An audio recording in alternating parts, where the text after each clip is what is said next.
Hi everyone. In next talk we have with us Piyush. Piyush is a CEO at Aureate Labs Private Limited, and he's going to talk about headless strategies. Already, he's working with a kind of a consultant kind of, and already he 100 customers already merchants he already consulted. So that's nice. And Piyush is going to share about how to make a headless commerce strategies. So Piyush, over to you. This is stage. Okay. Hey, Manish, thank you very much for a warm introduction. Uh, Good morning, everyone. Let me introduce myself first so you know from where I'm coming from. I started Aureate Labs 10 years back, and since inception, we are working on e-commerce domain. In last 2 years, I got chance to consult with more than 110 plus merchants across the 8 countries. During this consultation, I found 10 areas of their business and also figure out why they are looking at popular buzzwords, PW or headless. Also, I observe that when it's come to decision making of these technologies, they are very skeptical. They don't know if it's right choice for them or not. So in today's presentation, I'll try to explain how to choose a headless commerce approach.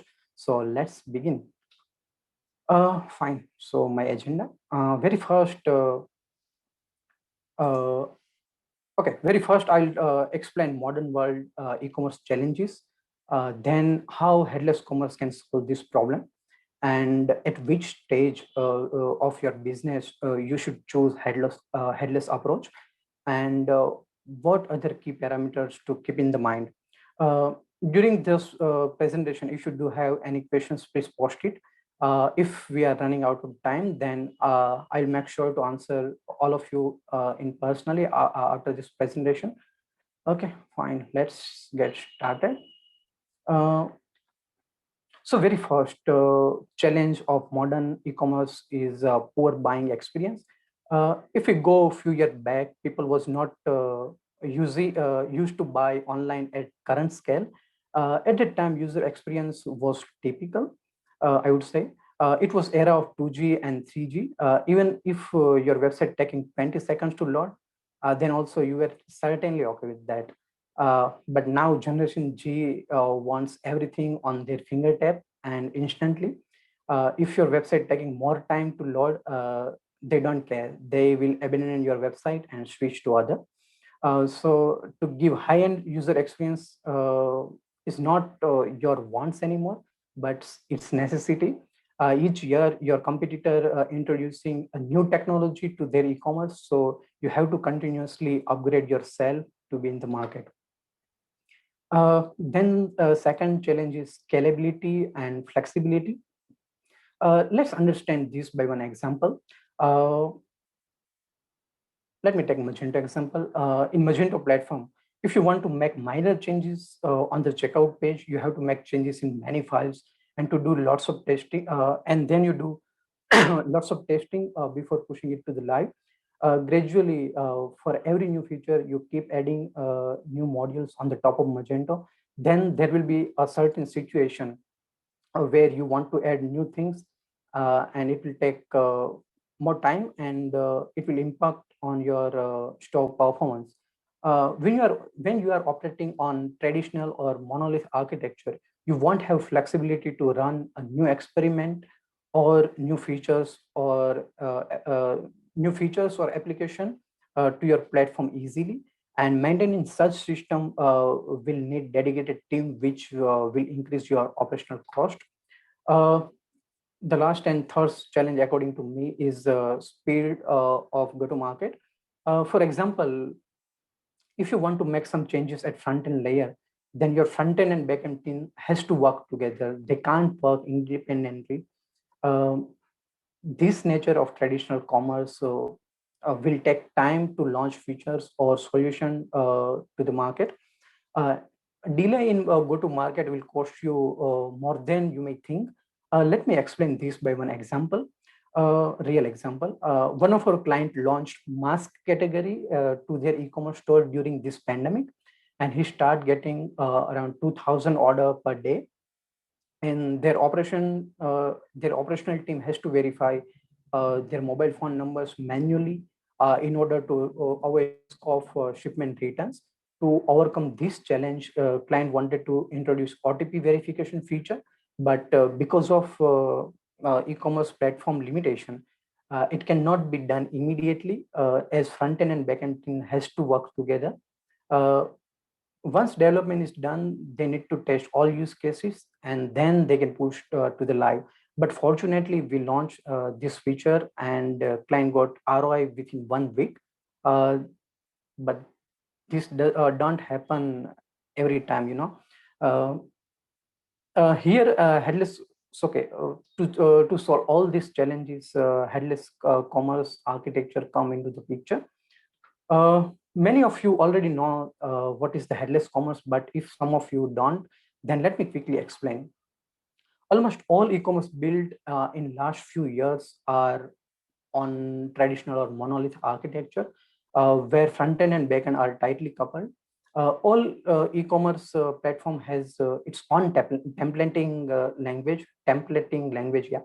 For example, Magento use XML and PHTML, while Shopify use Liquid.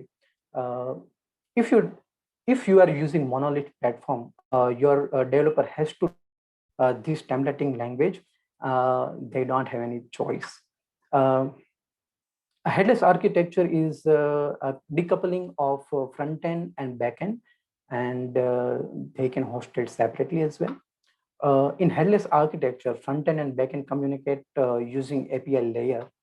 Uh, yeah, Headless meaning it runs without any graphical user interface, but it need some sort of interface so customer can place an order.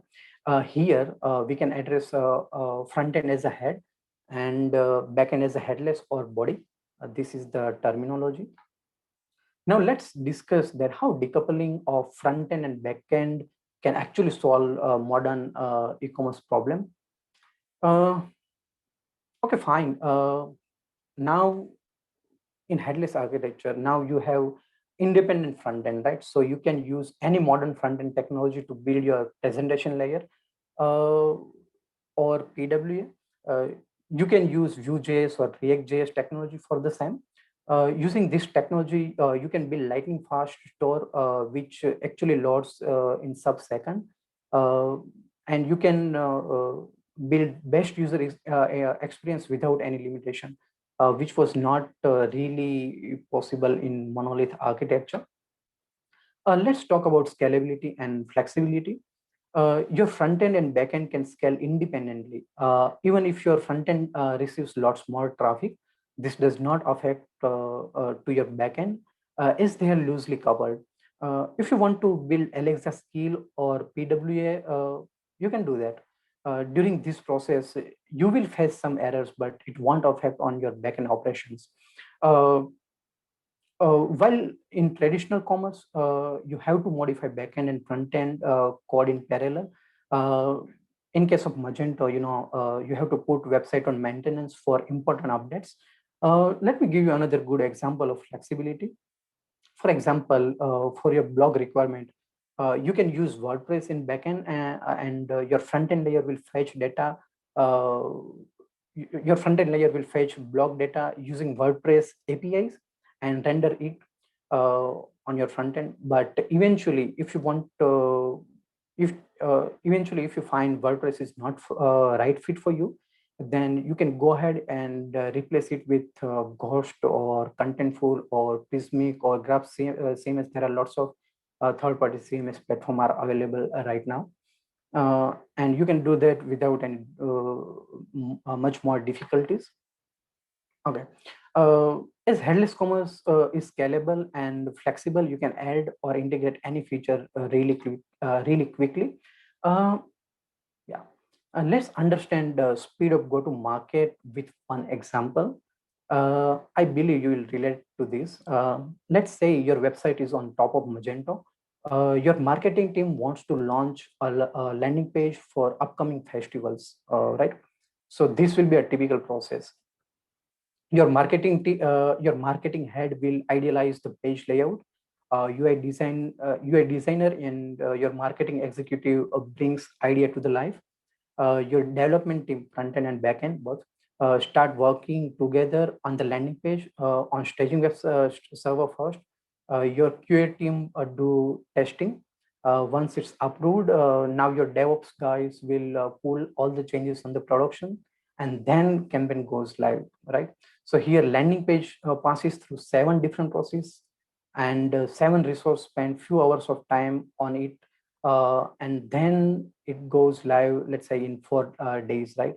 Now let's check how process look like with headless scenario. Yeah, it's looking simple. So very first step will be your marketing head idealize the page. Your designer build some of the component for the page. Uh, your marketing executive build, preview, and publish landing page using third-party CMS system, and your campaign can go live within 2 days. So here your team composition is almost half. You save operational cost, and speed of going to the market is really fast.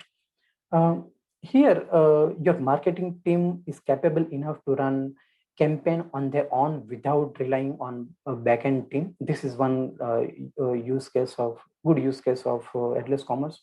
When your marketing team have enough flexibility of execution, they can test best ideas which can increase your business. So let me summarize benefits of headless commerce. Very first, your front end team has full control, and they can perform best individually. Your marketing team will have freedom to run campaigns, and you can achieve sub-second site speed. When your website is faster, your bounce rate will be decreased.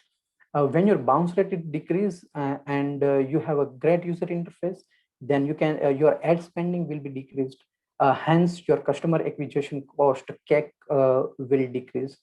Uh, if you can achieve green score in Lighthouse, then it will improve in your search engine ranking. And lastly, you can integrate any third-party system easily. Uh, yeah, and of course, there are a few challenges of using headless commerce. When you are adopting headless commerce, you are ultimately doing migration, and it demands a one-time investment. Uh, Now you need to add skill set for front end and maybe for back end. Headless commerce is evolving, and it has a good learning curve. Uh, you need to host backend and front end separately, which will again add hosting cost.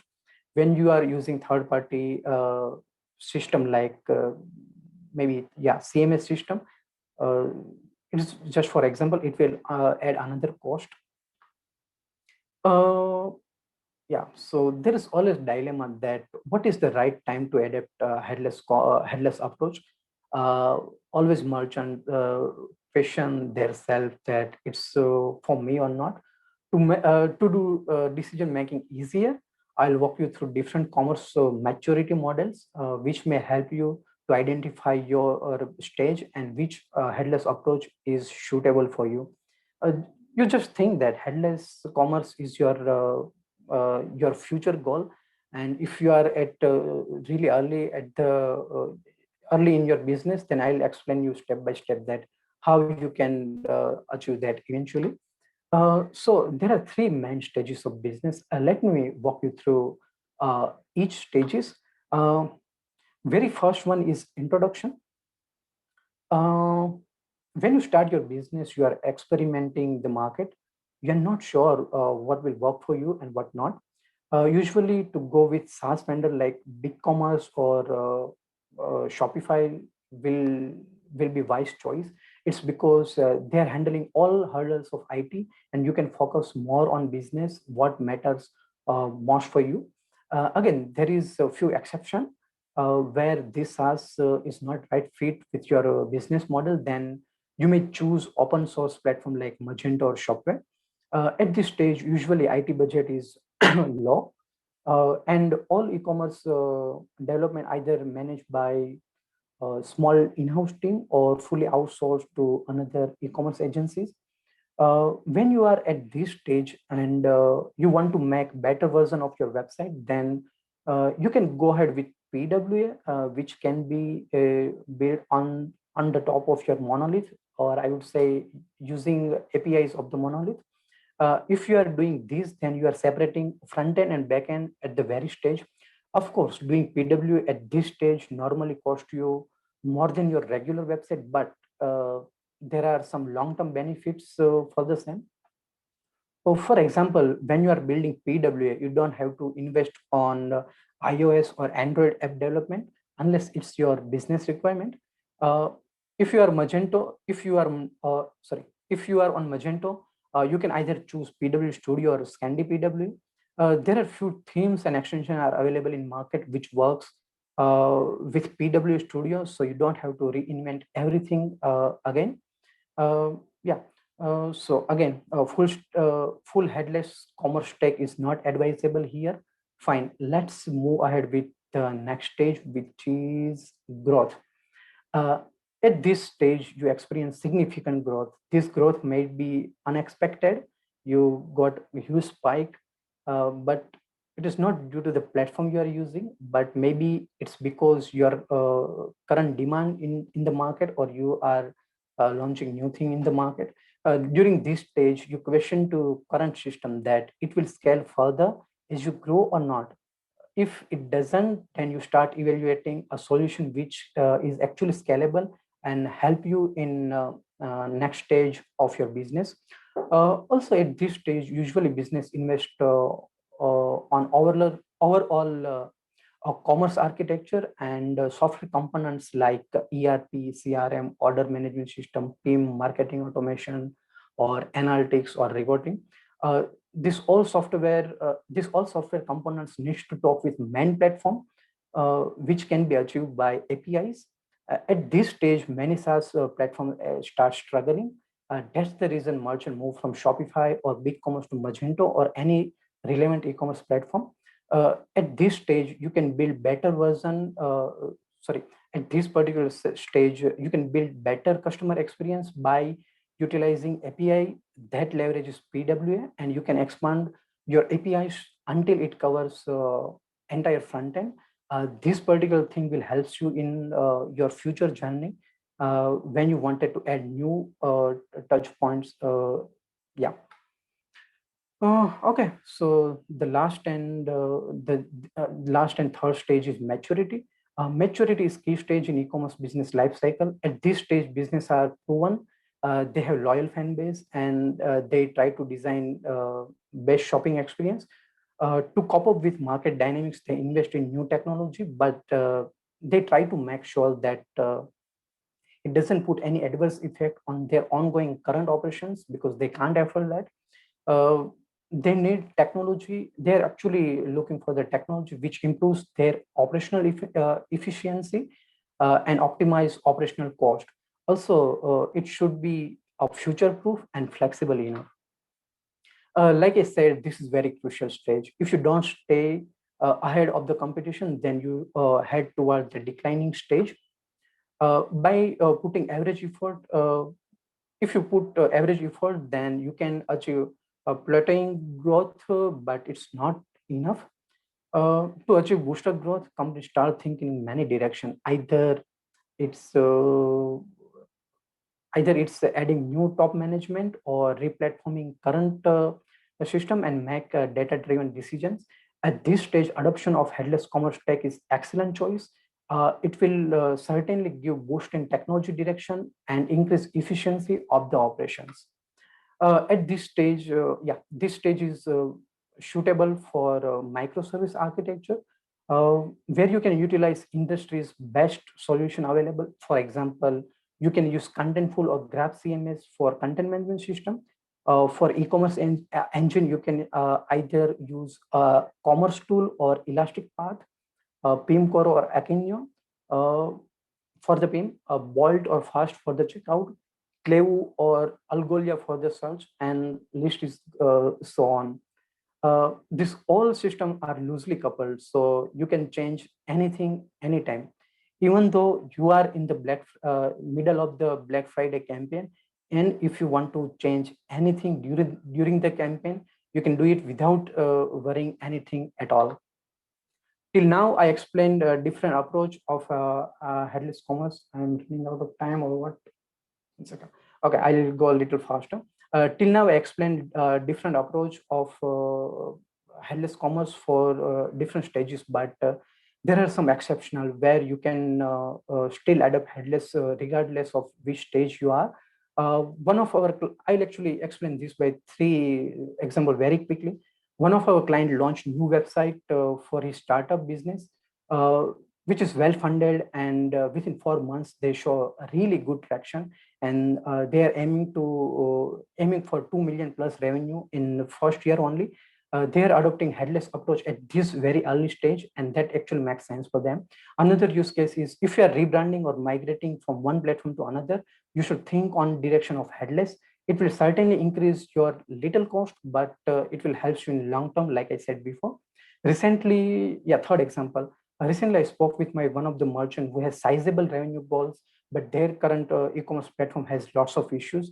In this case, headless commerce or PWA can help them a lot.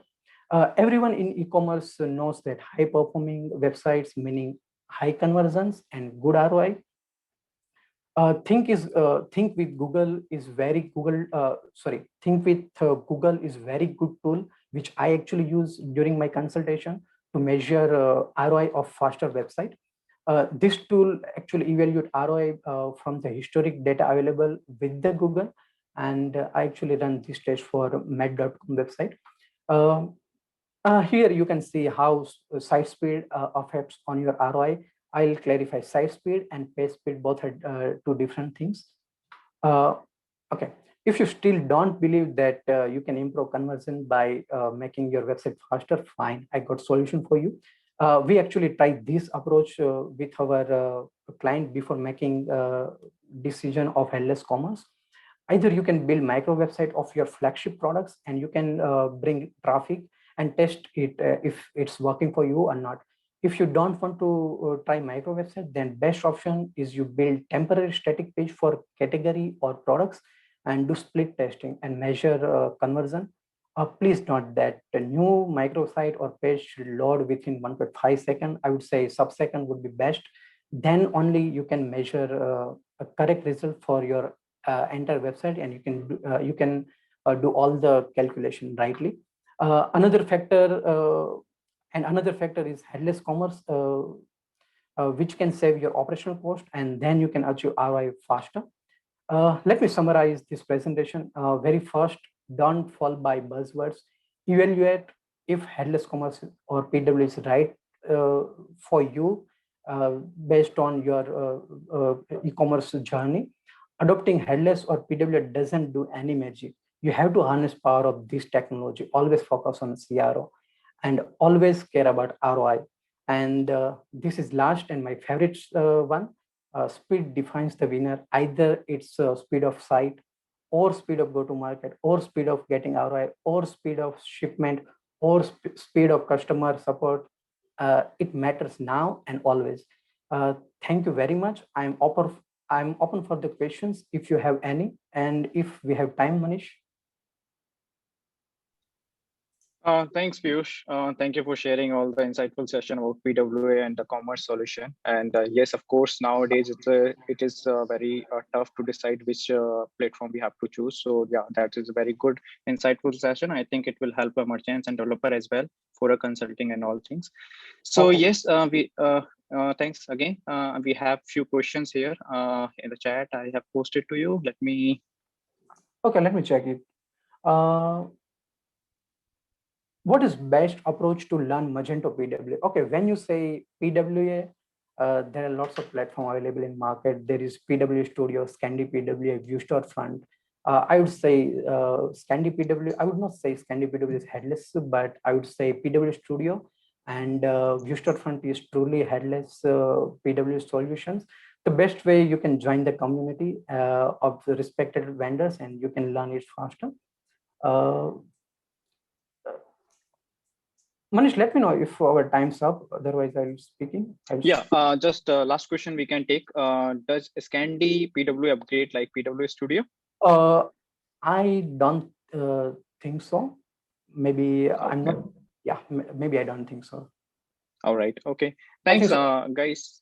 Yeah, guys, you can take offline questions because we're already running out of time. Yeah, sure. I'll And respond.